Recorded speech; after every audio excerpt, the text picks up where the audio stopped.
All right, let's implement our rules of equilibrium on a weak base question. Okay, so what is the pH of a 0.5 molar solution of NH3? And then you're given a Kb, which tells you that we're thinking about this NH3 as a weak base. We're given its Kb value. So let's write down. I always like to start with and I forgot to write that as aqueous and at room temperature, but let's make that assumption again. We're going to put it into water. Some of it, a small amount, will take a proton, and so we'll make NH4 plus and OH minus. These are both aqueous. And this is what we're really interested in, right? Because we want to calculate pH. So we either need to know the H plus concentration or the OH minus concentration. In this case, we're generating OH minus, so we're going to find that and then relate it back to pH. Okay, we're starting off with an initial amount of 0.5 molar of NH3. We're assuming that none of it has dissociated. I guess I shouldn't put dashes there, put zeros here.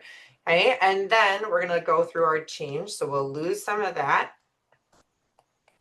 gain some of this, and then put this into our Kb expression.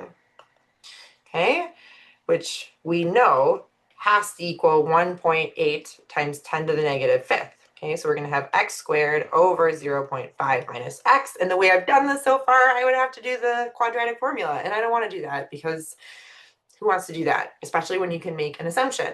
Remember, this is a very small Kb value. So we are already pretty close to equilibrium when we start with 100% reactant. So x is going to be small. That means we can employ our 5% rule and say, hey, really, I'm going to treat this as 0.5.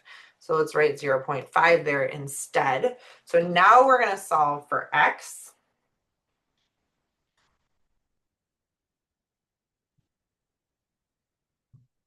And I have an x equal to 0.003. And we can double check that that is, in fact, much smaller than 5%. So do our 5% check down here. 0.003 divided by 0.5 times 100% is a mere 0.6%. So we're in the clear. That was a good assumption to make.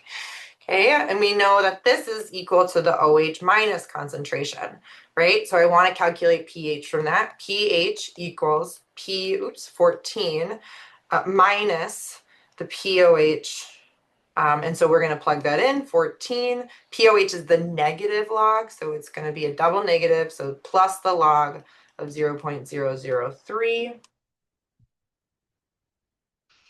And I get pH equal to 11.48. Okay, and that makes sense. I put in a weak base. I got a basic solution. It's above 7. That all makes sense to me. I'm going to plug that in here.